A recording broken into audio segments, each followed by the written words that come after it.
here. Everyone else is gambling and having fun, and I'm here in my room for the podcast.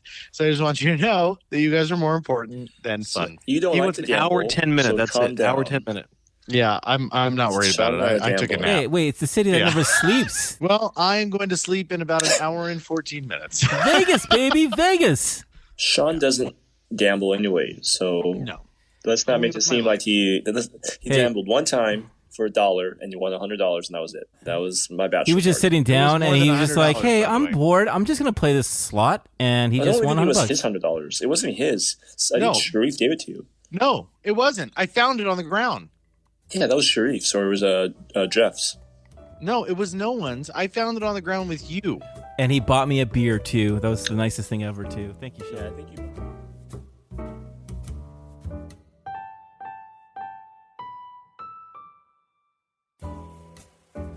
If that had been Brian Cox, did it just kind of look like it was a Brian Cox role? It was a Brian Cox moment. I don't know, man. I feel like Ed Harris should have been there too. Oh, fucking Ed Harris. That That would have been really Harris, good, yes. man. Fantastic. You know. I mean, even Oh, a God. Brendan Fraser type would have been. Wait, is this School Ties? Are we doing School Ties? Welcome back to another episode of Three and a Half Gentlemen, the podcast, where three of the four hosts provide a refined and intellectual analysis of movies from our private collections, and one of us tries desperately to keep up. We'll let you decide which host is which, but for now, my name is Sean, and with me, as always, are my co-hosts, Jeremiah, What up, sunshine?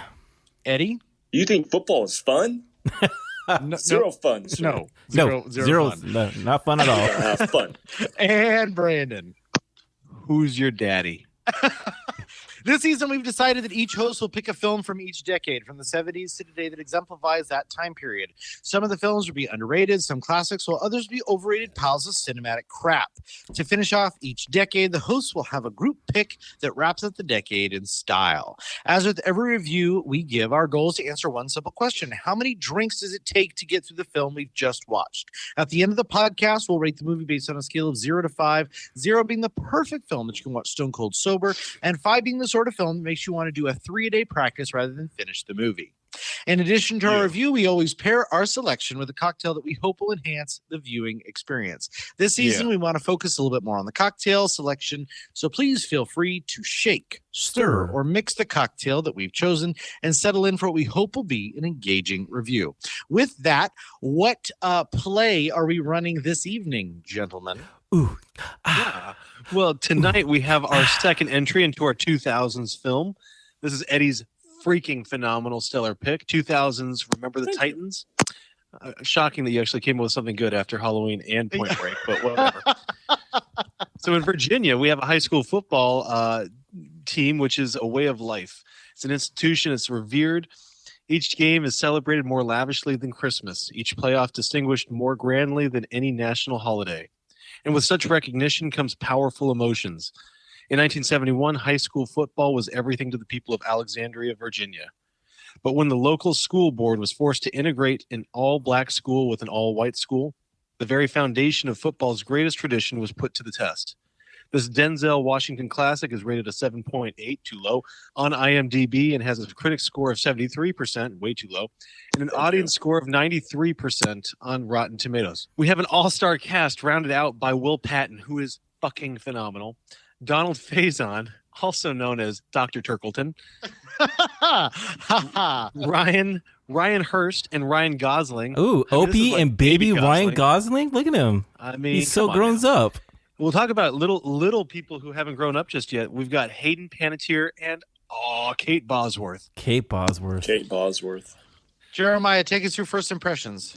Before we get into our cocktail selection, we need to talk about whose film this is, and additionally, what our initial impression of the movie were before sitting down to watch it. Since this is my brother's film, Eddie, tell us why you picked this film, dude.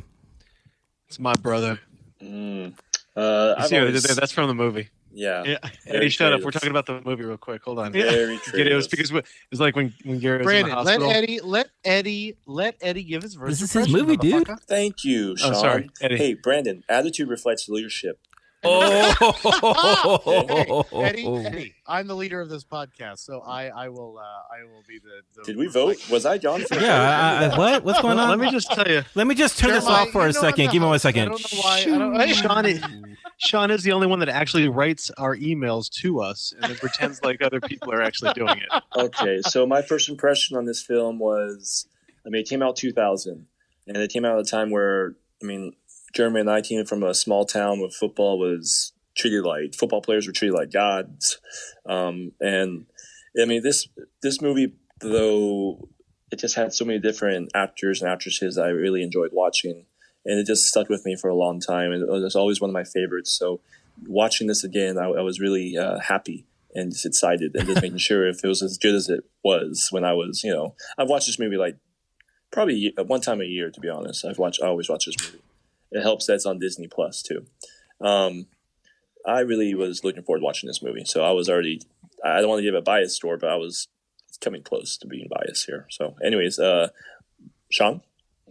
So I remember watching this movie in probably 2000 when it came out and thinking how powerful the movie was and how I really love Denzel Washington. I think he's one of my favorite actors, bar none.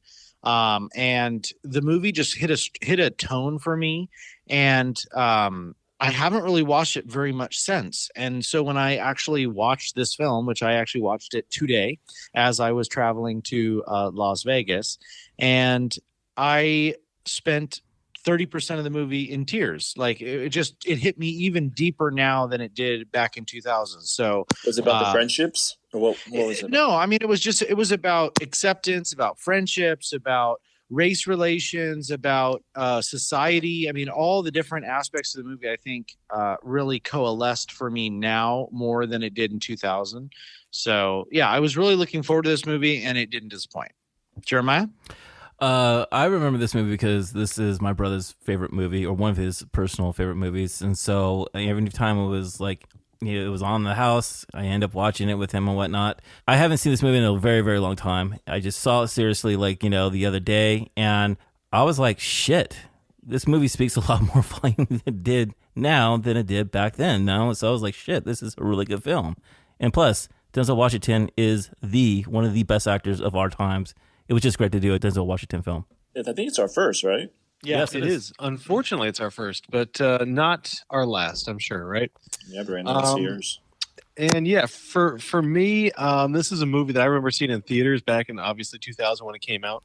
I never played football, but I always loved football movies. This is a movie that I remember legitimately loving when I first saw it and walked out of the theater and said, that's one of the best movies I've ever seen. And then I think kind of like we're all saying, except for Eddie, this is a movie that I always kept in my head as loving it, but I haven't revisited it a bunch. I think I've seen it maybe 3 or 4 times, over the course of 21 years now. So sitting down and watching it again. Yeah. So let me tell my side of the story, Ed, before you start asking me questions, okay? But anyway, so we sat down, and I remember it was 2 days ago. I just sat down and I watched it, and I was just in awe of just how freaking amazing this movie really is. And yeah, my whole family loved it. And it's legitimate. It holds up. That's all I'll say. We're going to get to the specifics, but it's a great movie, and I was so happy that we picked it, Ed, that you picked it. So you're welcome. Nice damn job. Ed, take us through the cocktail, keeping in mind that this is your cocktail and your movie. So if you want to do both parts, it's okay. Oh, okay. Well, do I have to talk about the Bond stuff? Yes, literally 6 episodes. Do you want me to just do the drink part and just no, do Jeremy, the drink? you do this part, Jeremy. All right, bro. Since it's your drink and everything, as we mentioned earlier, with each movie we try to pair the tone, the feel, and overall impact of the story with the cocktail. This season, we really want to discuss the cocktail and more how it links up to the movie selection. Everyone knows who listens that when we finally watch a Bond movie, we will pair it with a vodka martini, shaken, not stirred, with a lemon peel, which I believe is going to happen very, very soon. 6 fucking episodes away. 6 episodes away. 6 episodes But away. Tonight, this cocktail was chosen by Eddie, and he'll be taking through us the cocktail. So, Eddie, what's it? Thank you. That was delivered really good, Jeremiah. Just took my time. Dodge. The 3 Ds. Dodge, duck, dive, and Dodge. All right. So tonight is in the spirit of the film. We have the Black and Tan. This beer-based cocktail is equal parts Guinness Stout and Sierra Nevada beer. The theme of this movie is segregation and irrigation, and we can't think of a better cocktail to med the dark and light beer than this. Okay, so That literally is awful. This drink is horrible. Brandon, sorry, It's Eddie, Guinness. I can't do segregation and Guinness. integration. I'm sorry. What did I say? Segregation, integration. Like, For a no, complete it's- recipe, which is 2 parts, so it's not difficult, please visit the website at thegentlemanpodcast.com or on Instagram at the.gentlemanpodcast. The dot means surprised a lot. Eddie you didn't bring in the word navigation. All right, So the let's- Guinness Stout is the good part about this. No, Yeah, no, it's it's- not. Yes, it Yes, is. it A is. Guinness, No. You don't like a Guinness Stout? I'm not a Guinness fan. No. It's very light. So clearly, none of you have had Guinness in fucking Ireland because I'll just rub it Guinness in. in Ireland is the greatest thing known to mankind. Well, guess what? I went to, One of these to days my local that might store. happen. Anyway, so let's So start with the are we- review. we're Let's going with the set drink. up. Was that said good? Yeah, that was good. That's fine. There's gonna be so much fucking edits on that one, dude. God So damn it. let's start by talking about the premise of the movie and why I think Brandon, you said it earlier, why this movie is still holds up, right? So Yeah. you've got this concept of 1971. You have Brown v. Board of Education that was decided, I believe, in 69. 69. Yeah. So you've got this pressure of integration, and you have the closing of a white school and the closing of a black school, and basically the integration of the all white and all black school into the school that what is it called? T.C. Williams. TC Williams, and it's a high school. Mhm. And then you've got Coach Yost, played brilliantly by one of my favorite actors of all time, Will freaking Patton. Will Patton. And then you've got the new incoming, which was started out as the assistant coach in Denzel Washington and Coach Boone, which actually became the head coach. I So want to live in a world where an assistant high school football coach can have that as their only job. Anybody else? Yeah, I didn't know there was like a high school football Hall of Fame for That's what you have. coaching. Okay, so there is definitely a high school Hall of Fame because my high school coach is actually in the High School Hall of Fame, Us too. and I spoke at We his have one too. induction ceremony. So I can tell you right now that is a thing. Cool. So Well, this one is of the- 1971, though. 1971. So let's not forget the time. What, Right. MLK, he died, 1968. Right. So we're moving into a time frame where the civil rights movement is waning. It's getting more popular support, and I don't mean waning from a popularity standpoint. It's actually being integrated to American society. People are starting to integrate in all sorts of countries, or excuse me, states. Specifically, if you look at this movie, Sunshine as a character is evidence of the fact that in California is not a big deal, but deep in the South, in Virginia, it is still an issue. Yeah. And so this movie kind of picks up with both the racial overtones, undertones, whatever you want to call it, and you've got football being the most important thing in Virginia at that time.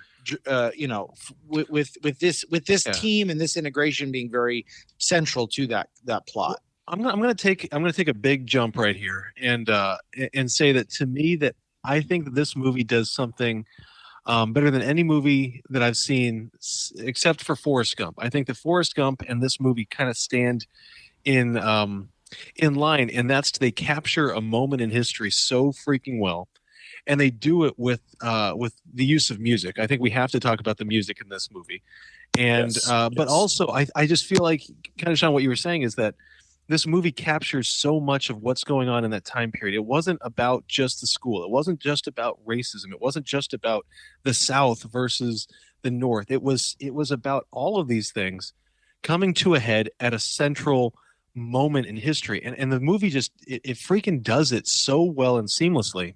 But it works well because I think it's really important to have that presence on screen, and that's Denzel Washington. Like when you see It's him, Denzel, but it's also Will Patton. That the way that they play off of each other. You have this, don't get me wrong. This good old boy Southerner, and then you've got Denzel, who is it's just also hard ass. the team, the depth of the film. the depth of the characters, I feel like plays a big part with it. And there's so many different characters with so many different layers. And I would want to say it's very easy for a lot of different audiences to identify with one of them.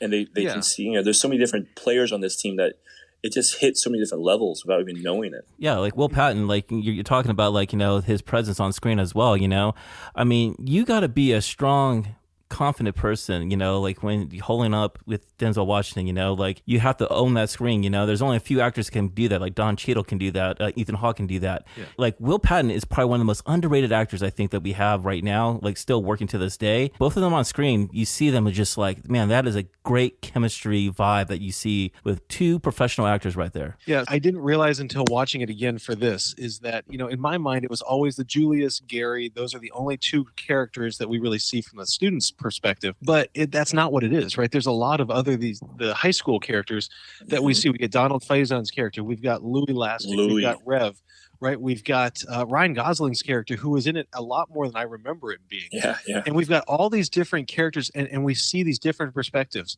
that really kind of balance it out. So we don't just have this kind of feeling of being preached to or lectured with the idea of accepting one another with the Gary Julia story. Even though that's the central one, it's not the only one. And I think that that's something that this movie does so well is balance. That's one thing that I kept going back to, is just balancing the complexity of the storyline, and it's there.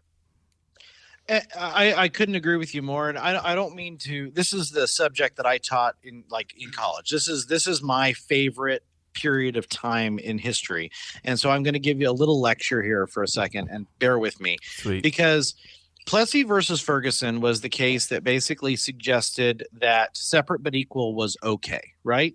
So Brown v. Board of Education said that no, separating people based on the color of their skin was de facto wrong, de facto unequal. So basically, that separating or segregating people based on race was not equal. This movie, in my opinion, exemplified this Supreme Court decision, or this series of Supreme Court decisions that led to Brown v. Board of Education, better than any history class you could possibly ask for. Because at the beginning, you have these two characters, Gary and Julius, who are saying basically that they're going to be separate. They're going to run their own, like even Julius at the beginning of the movie says, I'm going to get mine. I'm not going to be integrated into the team. Nobody's backing me up. Nobody's going to be on my side. So I'm just going to run in my lane and fuck all the rest of you people.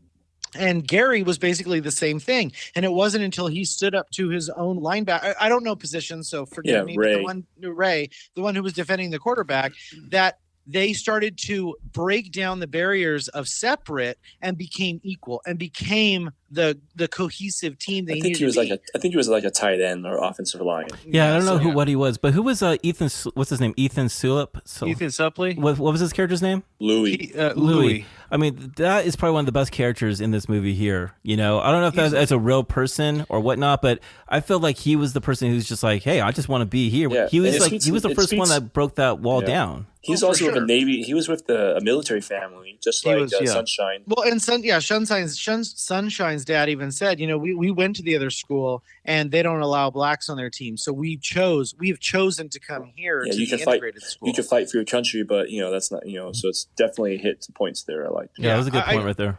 I just do feel like that this movie showed, and this is why I think I got emotional, and I was emotional at several points during this movie, but one of the things that I kept hearkening back to is, if you believe, as I do, in the goodness of humanity, that people will do the right thing eventually, that people, if given the opportunity, will come together.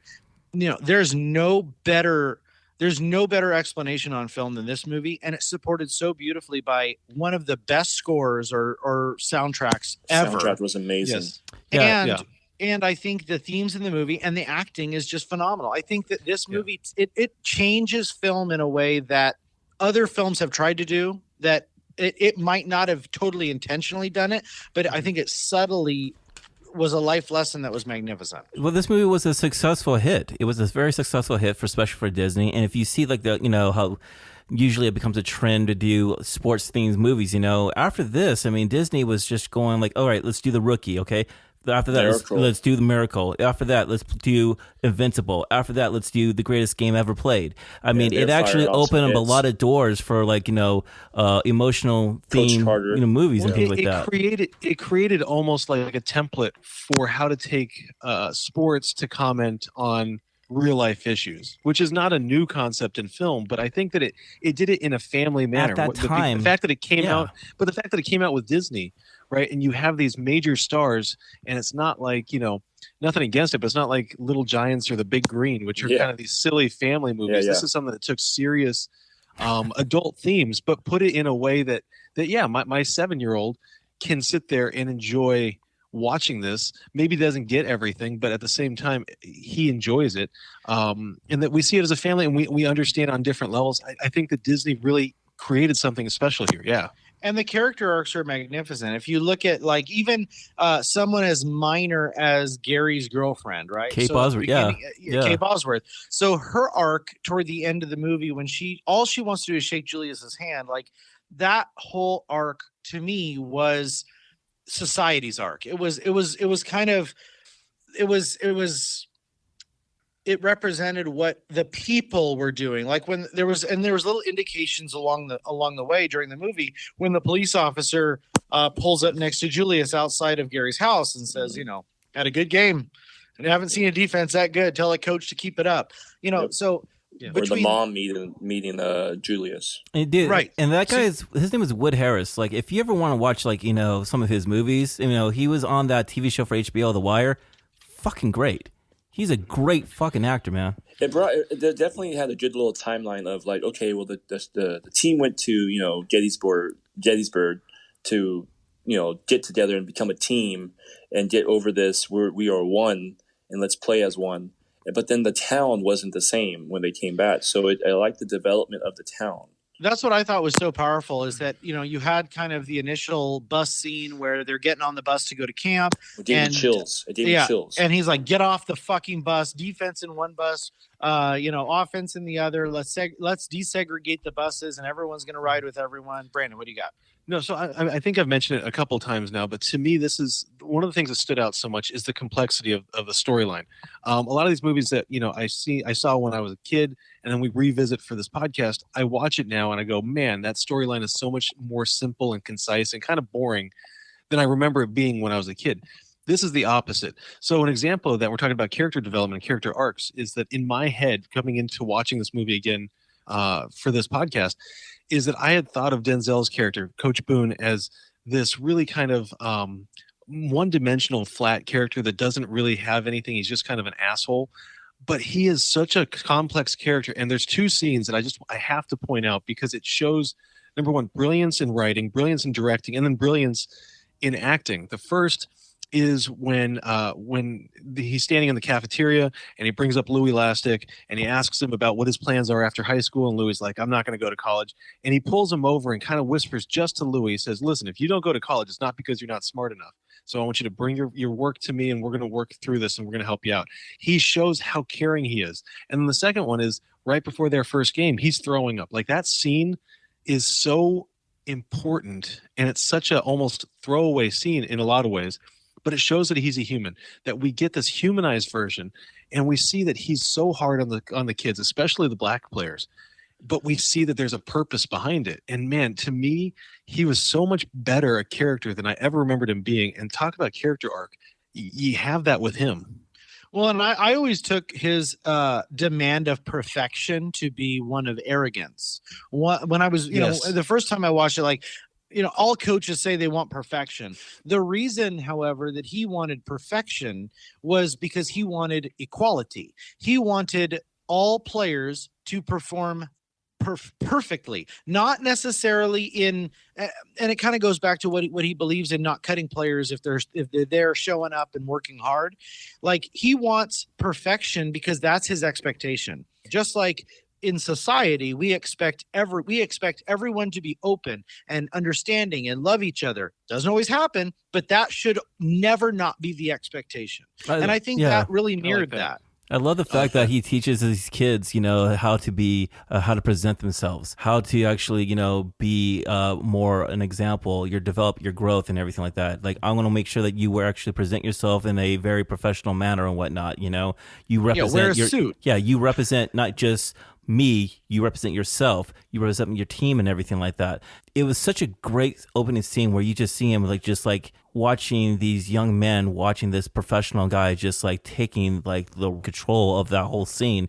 It's pretty remarkable just watching that, and that was just really the first 30 minutes of the movie, for Christ's sake. And I'm a sucker for a speech in a movie, but when they run to Gettysburg and he makes that speech about hallowed ground, and we're still fighting the same fight today. And that to me was I wish that was on the loudspeaker today.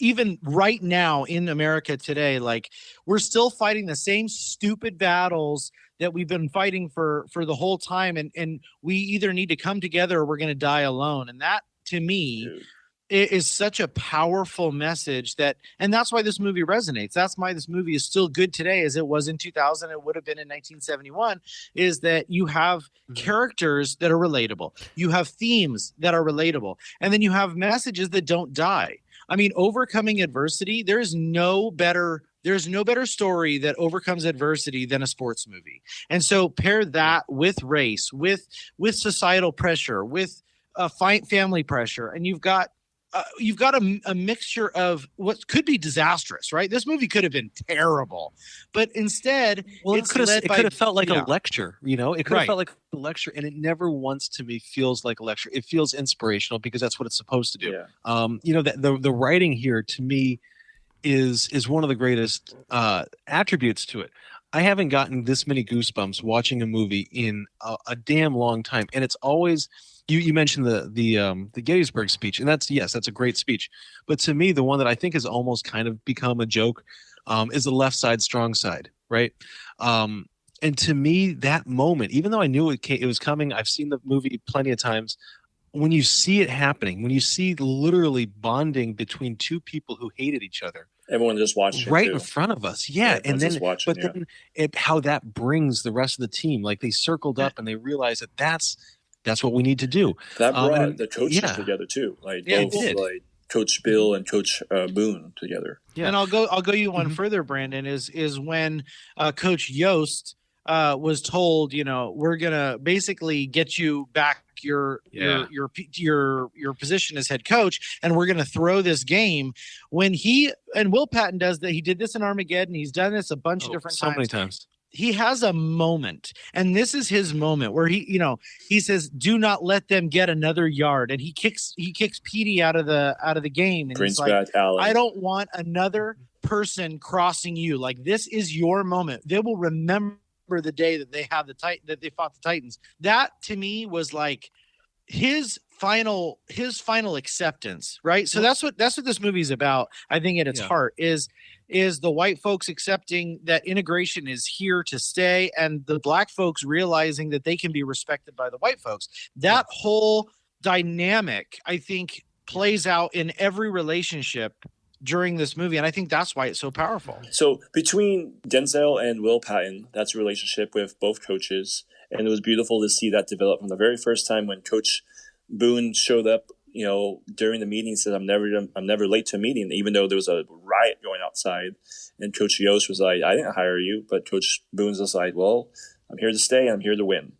And it was just it brought, you start seeing Coach Yost give so much respect to Coach Boone after these little lessons, and vice versa too, back and forth. They both learn something from each other. And I don't mean to keep bringing history into this and society, but if you look at these cases that led to this desegregation of schools, Thurgood Marshall used this tactic. This was the tactic. It was upstanding citizens in society, black kids who should have gone to college or should have gone to this or should have gone to that. They were the cream of the crop. And those were the defendants. Those were the people or the people who were being discriminated against. He was using the best society had to offer and showing the world that these people deserve to go to college. I think that was the concept that Martin Luther King used during the civil rights movement is we are going to peacefully protest and articulate our arguments and get allies. And that's exactly what Boone did is he went into school and he killed them with kindness and killed them with respect and killed them with all the great part about humanity and overcame their bigotry and hatred. And I think that is, well, once again, I keep saying it, but that's why this movie fucking resonates, is because those themes are universal. I was going to say one thing that both myself and my wife looked over at me, and we talked about it actually the other day when we were watching this movie, is that you know that there's people who hate out there. We know that there's racists out there. If we see racists in movies, it's usually the extreme. It's like the Klan or people who are going to just go to that far, far extreme. What this movie does, though, is it lets us into just, I guess, neighborhood racism, right? The idea of people hating other people, but not necessarily acting out in a violent way. And to me, that's just as scary as anything else. But it's amazing how this movie shows a very real point, which is the extreme hate and just the idea of hating anybody that much. See, it's just insane. I'm going to disagree with you a little bit because I think what it showed is surface level hate. I think it showed misunderstanding and fear, and because the society around them, it changed. It didn't have. Yeah. You know what I'm saying? It did, yeah. But I guess it's just this idea of hating somebody for absolutely no cause, right? Which is the root of racism. And you're right, they do change, and we talked about this earlier, is the story arc of the town is important. But I guess the way that they showed it, to me, it really resonates and makes you go, God, why? Yet at the same time, that's very, very true and accurate today. And it showed it on this societal scale, but it also showed how you can come back from it. And I think that part, that ability to change is what gives me hope, at least in society as a whole, that we can change. Just because just because things are different than they were before doesn't mean that we can't overcome our own stupidity and hatred and prejudice and become a better people. And I think this movie really, it hits on that pretty hard. It does, and look at even the children, the daughter of Cheryl Yost, and then the daughter of Coach Boone.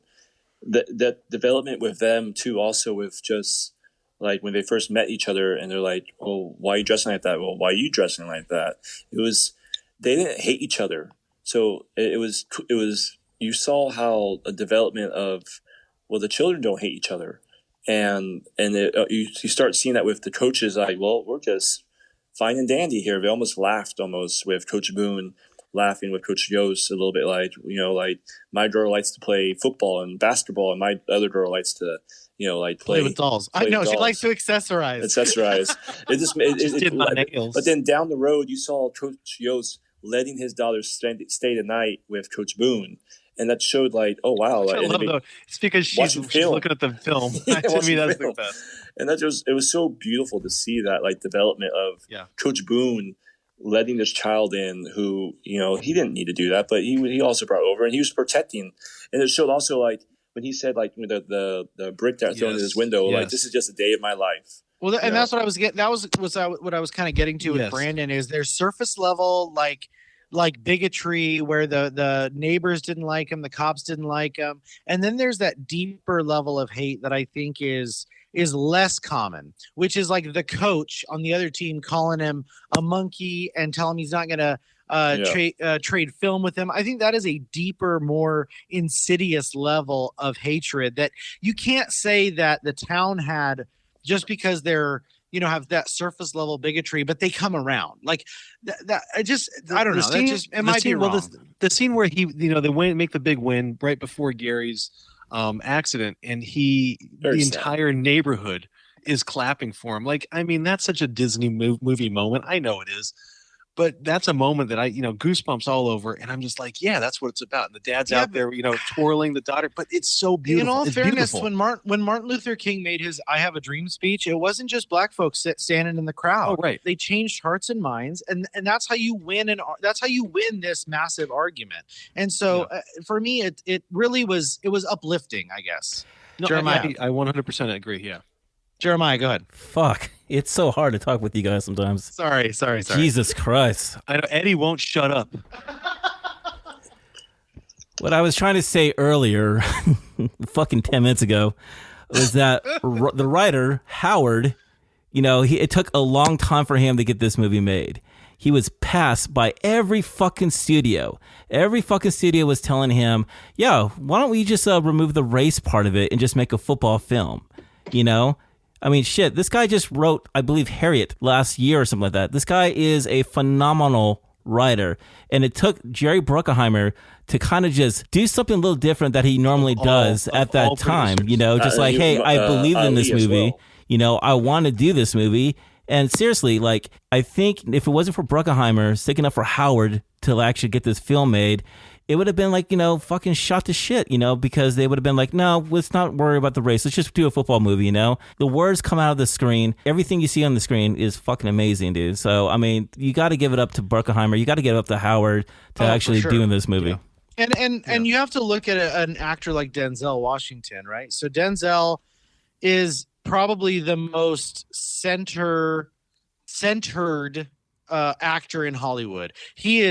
He's not like this arrogant, crazy, famous person. He is such a good, kind, centered human being. Hard worker. And I mean, I don't know if anyone is consistently good. Consistently good acting, but also I think a good person, because if you look at I say everyone needs to watch this speech, and it was Chadwick Boseman, before he passed, obviously. And he was at, I think it was like an AFI celebration or something for Denzel Washington. And he was talking about how Denzel Washington put up a scholarship which would promote African-American youth to the arts. Like, so basically he put up money to get students into art colleges and acting and stuff like that. And basically what Chadwick Boseman said is that there is no Black Panther without Denzel Washington, because he was a recipient of that scholarship in order to get into that program. Crazy. It's like this is the type of people that you want in these type of roles that really pioneer I think race on screen. And I just think right there, when you think about a movie star and you think of the top of the pier, you have to see Denzel Washington right there. There's no one else that can actually capture that screen and own that screen. And whatever he does, if it's glory, I mean, a year before he did this was Training Day, like he was setting himself up, like the just year. The following year, I mean, Denzel is a league of its own. And he's never been scared. No, he's never been scared. No, there's only a few, like a small handful of actors that whatever movie they do, it's going to be good, because they only pick good movies, and not because of even their acting, but because they literally have the awareness of what they can do with that movie. I think that Tom Hanks is another actor who you can hate and you cannot like some of his movies, but at the same time they're for the most part consistently good. Thomas Crown was just a triumph. Wait, Thomas Crown? That was Pierce. That was Pierce Brosnan. Harry Crown? What was it? What was that the was movie? that was such a terrible movie. Was it Terminal? Charlie Wilson? No. Charlie Wilson's War was also terrible. Stay on track. Stay on target. Anyway, stay on target. Put it this way: I personally love Tom Hanks, and I personally love Denzel. And I feel like that Denzel, when you see a movie's coming out with Denzel, I don't worry about, is it going to be good? Should I see it or not? Like it's a yes, I need to see it. I literally had that situation like about 2 months ago when I was watching The Little Things. It was on HBO and HBO Max, where he's a cop and whatnot. I'm like, well, I don't know about this movie, but fuck, Denzel's on it, so I'm going to watch it. That's the for vibe. sure. Yeah. Well, and I mean, there are so many actors on there out there that I find very calming. Every time they're on screen, I feel like they are in control of the script. Mm-hmm. The script isn't in control of them. And Will Smith is another one that I feel like every time he's in a movie, he makes me smile. Like when he reads a line, it makes me calm and smile about it. Russell Crowe is another one where I feel like he's always in control of the dialogue. You feel like they're not acting. Right. Even though you see it's Denzel. Like, okay, so I keep going back to this one. I am not a Tom Cruise fan. because every time I watch Tom Cruise, I'm watching Tom Cruise. Like I can see Denzel. I know that it's Denzel. He's not wearing makeup. Like he's not changing his appearance. He's not Christian Bale in that sense. I'm watching Denzel, but at the same time, he's got such command over his characters that it creates a genuine performance that is just believable. You know, American that's what it Gangsters is. was such a good movie. You just talk about Russell Crowe and Denzel Washington. Yeah. Jesus. Yeah. And Ridley Scott. Yeah. I mean, you can't go wrong Ridley with that. Scott. You cannot beat Ridley Scott. This movie Anyhow. also, I was gonna say this movie also touched about Sunshine. Like we kind of talked about him a little So- bit coming from, but like it was able to touch about that, and it was just like wow, like it's still like you never really found out, but like P.D. Jones was kind of funny about it. Like I just have to know, but like it's still like it was able to bring this into a manner that was professional and very mature. It's looking at different prejudices Yes, is what this movie's exactly. doing. And Good job, I'm Brandon. sorry, but my favorite aspect of Sunshine is that's the world that I grew up in, where I did not realize because we were taught when we were kids that race didn't matter at all. Yep. They had no impact on anything. Yeah. And then to find out that this type of insidiousness is out in the world, he's like, I didn't know. Like I had no idea when they go into that Great. It's a restaurant. great scene The when they go in the restaurant. restaurant. Yeah. Yeah, exactly. That's what I was about to bring up. Really great Right. scene. And that's it's just so it's I connected with that because we're all from California. That's the world we lived in. You Yeah. know, it didn't matter. Yeah, there's Yeah. a whole other side of the country that we've never get to have experienced before. Yeah, so there's we a don't lot of know things that we fully. don't know. That's something that it really shows a different light of like watching this movie. God, this movie's like So- 20 years old and Yeah. it still holds a lot of value. It still holds up. One thing too I want to talk about is the actual football. Now I didn't play football, but to me, this wasn't like, the most realistic hits and everything that you see in I'm going to go and say it, Friday Night Lights. But to me, the cinematography of being there, we see the hits. They don't pull any punches. It seems like hardcore high school football to me. So I don't know. What do you guys think of just the If there was just the if there was action a, shots? if there was a little mark on this film, it was the football scenes and whatnot. I didn't really believe that they played football. I was even reading about the director. Like the director, he had no idea what American football was. He had to be put in football camp to actually have more of an understanding about the culture of the film, and I think that kind of hurt the film. It just didn't look like a football film for me in that part. That's just what I'm looking at. I thought the I think it was- montage of hits were actually really good. I think I'm going to go based off of a little bit with Brandon. It's high school football. Okay, this is not college. This is not professional. You have people that barely made the team. Look like Allen for Ryan Gosling. He wasn't at No, he was good, bro. He was good. He wasn't at the practice when everyone was in summer camp. He was over doing something else. You remember? He brought over like, hey guys, they're riding over there. Why the hell were you at practice, bro? Like, So but like, the hits weren't like. I mean, They weren't it's a Disney Friday Night movie. Lights It's a hits. Disney Yeah, movie. Yeah, Friday Night Lights that's is the trash. perfect way to say it. Like it's there's a Disney atmosphere There's on a top Disney of that. atmosphere to Yeah. it. So from someone who is not a football fan, like I don't care about football at all. You like football, Sean? No, I do not. I enjoyed He likes soccer.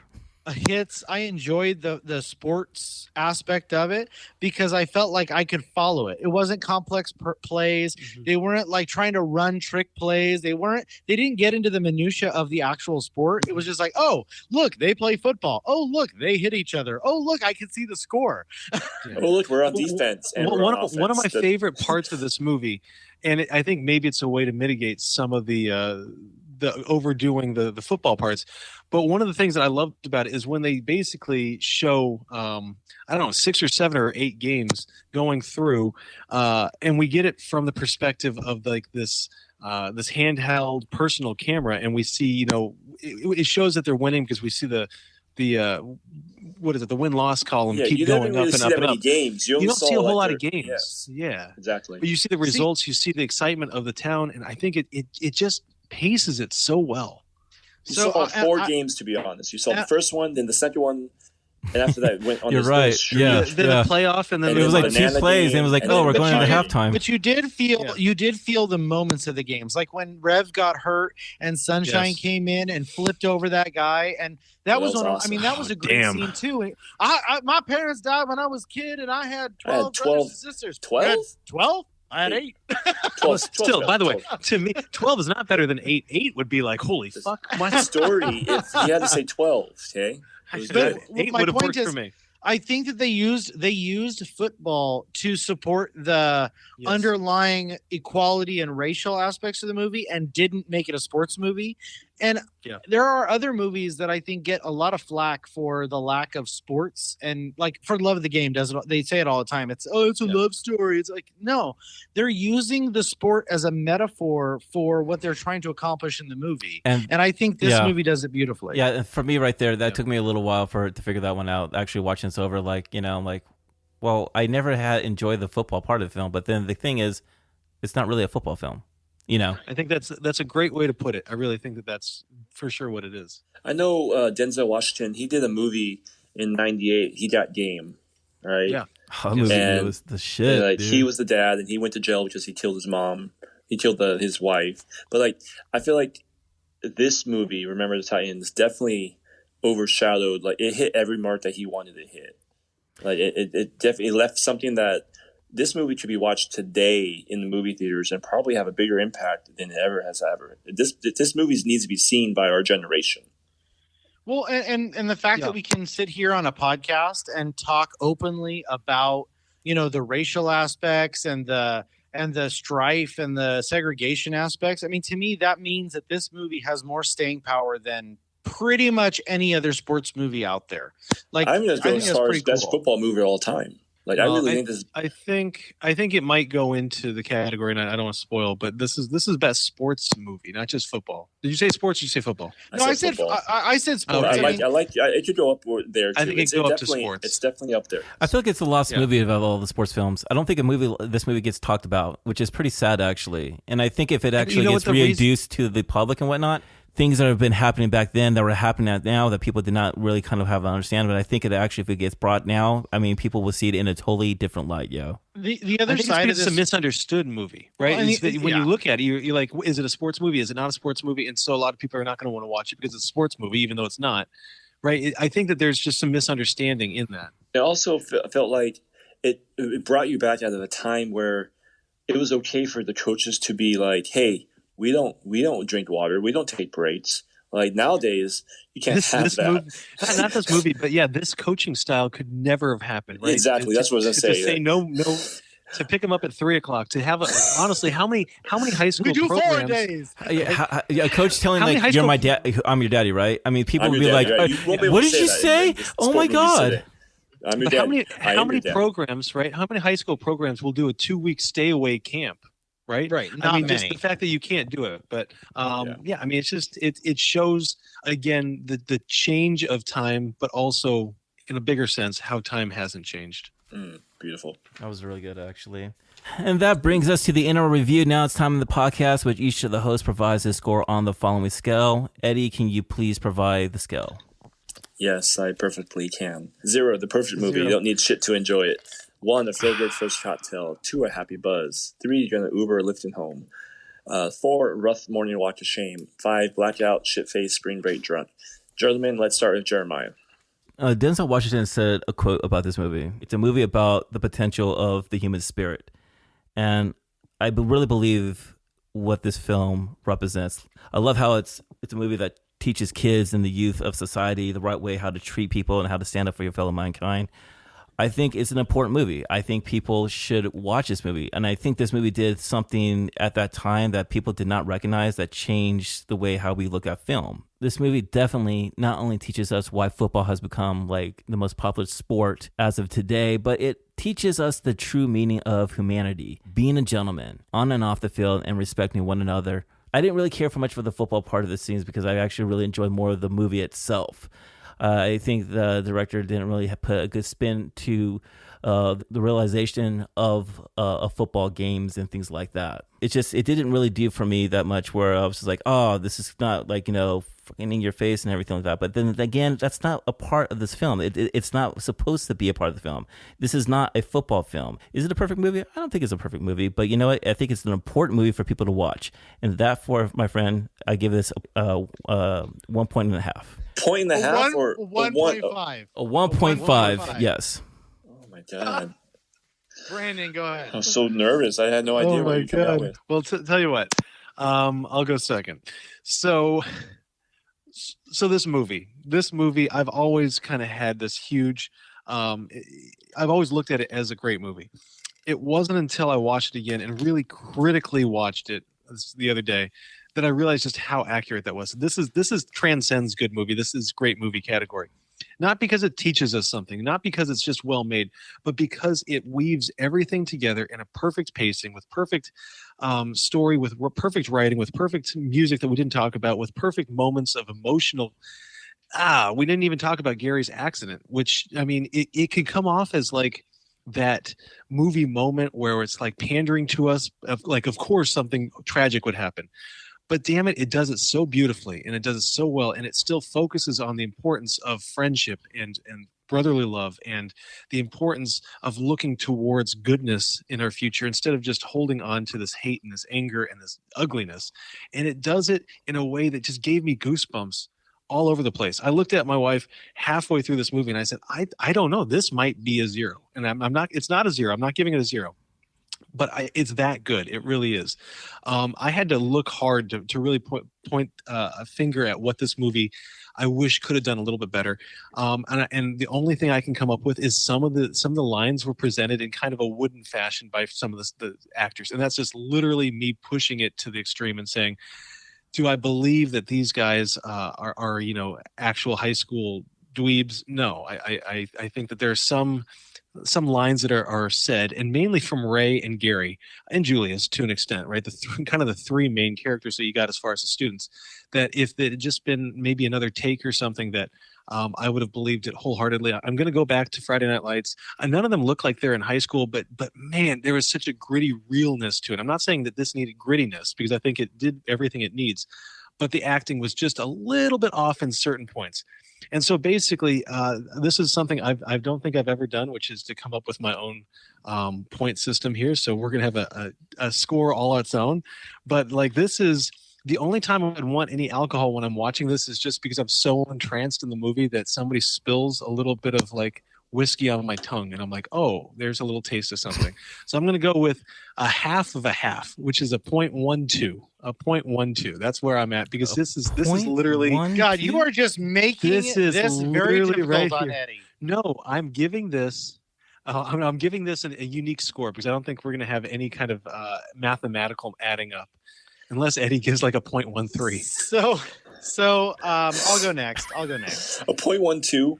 Yeah, 0.12. That's worse than Eddie's 0.25 for Empire Strikes Back, by the way. That's like 7 drips. Empire Strikes Back. What I'm thinking about, this is like if I'm at a bar and I'm just like, ooh, I'm cheap as hell, I'm just going to lick up what spilled over. So that's what I got. Like eating a Pizookie from someone else. Anyway, oh my God, I would do that again. So I was looking at some of the reviews of this movie, and Roger Ebert said that Remember the Titans is a parable about racial harmony yoked to the formula of a sports movie. And this just proves that Roger Ebert was overrated as a as a reviewer, because I'll agree. If you are going to suggest that this movie was braced in or framed in by sports, you're not watching the movie. It's not. If this movie has nothing or little to do with sports and everything to do with overcoming of adversity. And okay, so yes, they use the backdrop of a football season to do it, but you had Coach Boone go through personal turmoil, from not wanting to take the job and replace a qualified white coach, to having a brick thrown through his window and overcoming societal anger and hatred toward African-American people, to winning, or to being threatened that if he lost a game that he's going to lose his job, to total harmony at the end. It had nothing to do with the fact that they were a sports team, and everything to do with the fact that sports, in my opinion, bring out the best in society. This is a love letter to humanity, that if you present people with the truth, they will do the right thing and be good people. And to me, this movie, it should be watched by every single person today, because if more people acted the way that the people in this movie acted and grew to harmony, I think we'd have a better society. And so I give this movie a 0.5. This movie is not a perfect movie. There's some minor problems that I really didn't touch on. I think the acting, like Brandon said, or it was Brandon who said they were a little wooden. I think that you had some some characters that were not necessarily important to the story. I think Ryan Gosling's character was completely unnecessary. I think he got it because he was a Disney kid. I think those detracted. I think it turned out well for him. It did. It sure it did. detracted. I think that his storyline detracted from the overall arc of the movie. Anyway, long story short, 0.5. I think this is a great movie. I think everyone should watch this movie. And I agree. I think this is one of the greatest sports movies. So, Eddie, finish us off. Very well said, everyone. So, Remember the Titans, for me, when I look at it now, it's a movie that you see America's growth, right? I mean, you just see so many, it hits so many different points of how America has grown over time and what America is still dealing with. It's a movie that deals with all the things you've said, and just happens to be about a little bit about football too. And football brings it together for something to grow with. To everyone's trying to strive the same goal. Remember Titans, I think arguably one of the greatest movies of 2000s on up, for me personally. I say that because for me, it's not just like I said earlier, greatest football movie, but I was leading to, Brandon said greatest sports movie. But we can all learn many lessons about this movie, about living together as one. This took place in 1971. I can't imagine. This is based on the true story. So arguably this actually, a lot of this at the very end of the movie, they all have where they went type stuff. So these are real people that they had to come together as a team in the very racial tense period of our country. So they just taught the community and this world and this America how to live with each other. Everyone can strive towards the same goal. And it's just beautiful to watch. And it's a movie that I would definitely want to see again with my kids when they're older. And that says a lot of stuff to it. It's something that I feel like we all need to have common ground and build together as one today.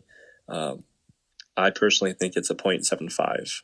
It's just underneath a 1. Wait, so I was the best fucking score for this movie? God, Eddie. No, I'm a 0.12. Oh, thank God. Okay. Yes. Oh, thank I God. don't let's take.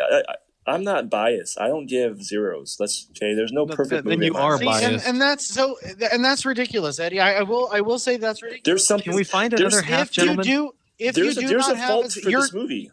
Is there not all of a sudden, the one is a perfect movie. The football. No, Eddie, if you're saying that there is movie. no, I'm not arguing that this is a zero, but if your argument is that there are no zeros, then your best score is a zero. It's by definitionally a zero because it is your best movie. No, His by best score, movie be a 1. The best movie is untouchable. Yeah. Oh, that's a good movie. Untouchables is a good movie. Yeah, you're just mad because I gave Empire Strikes Back a 0.5. Jeremiah, when we add Eddie, when we add them all together and divide by 4, what does Remember the Titans get an average of? Ooh, I was right this time. Thank you, Brandon. 0.7175. That's right. 0.7175. Oh my goodness! I think we have a new top 5. Unique New York. No, it's Jeremiah. it's what is that? Where does that put us on our list, Jeremy? Give me 1 second, actually. It's not 5. It's 6. Oh, it's 6. But it belongs. If somebody in the top can 10. give a 1.5, Jer. Yeah. What is the score? What is the score? It's 7-1.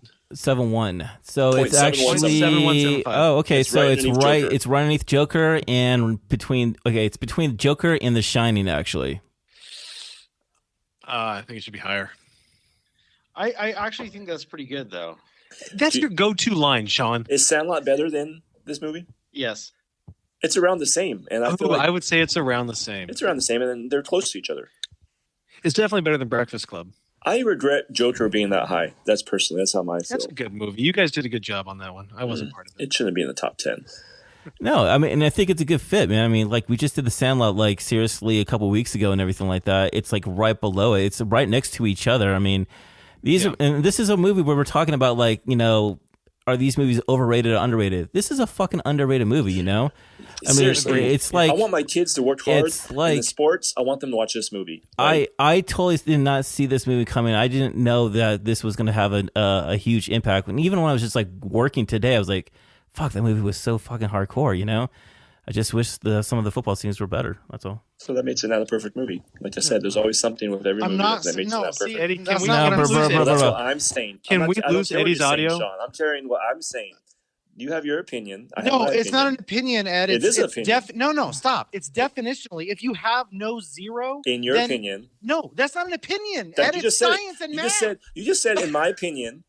No, I'm saying that if there is no You're saying. zero in your opinion, if there's no zero, In my then opinion. if zero doesn't exist, then your top movie is a zero. There's no top Because movie. zero There's is no an perfect movie. objective scale. Zero means It there's is a an perfect movie. objective scale. Zero means there's a perfect movie. There's no perfect movie.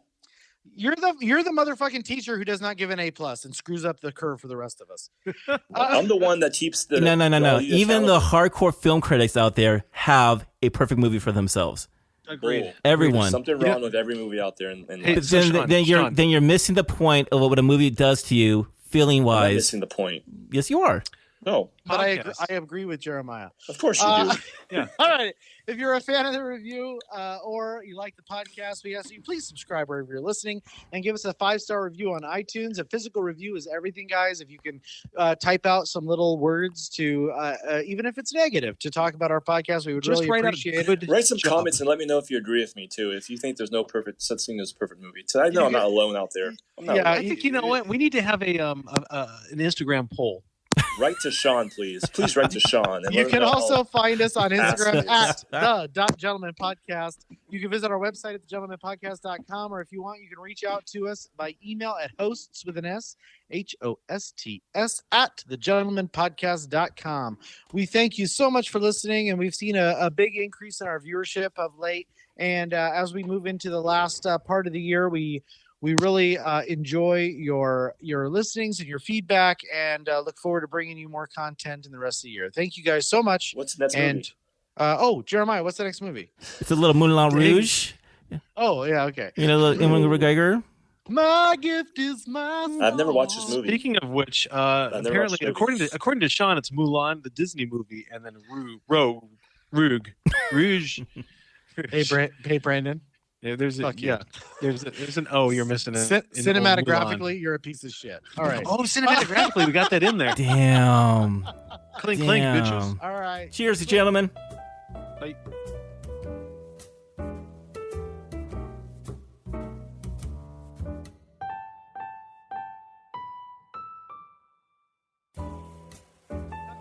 I See you mentioned guys. Point Break. No, we Point talked Break's in about there. Point Break. We talked about Brian Cox. We did it all. We Yeah. did it all.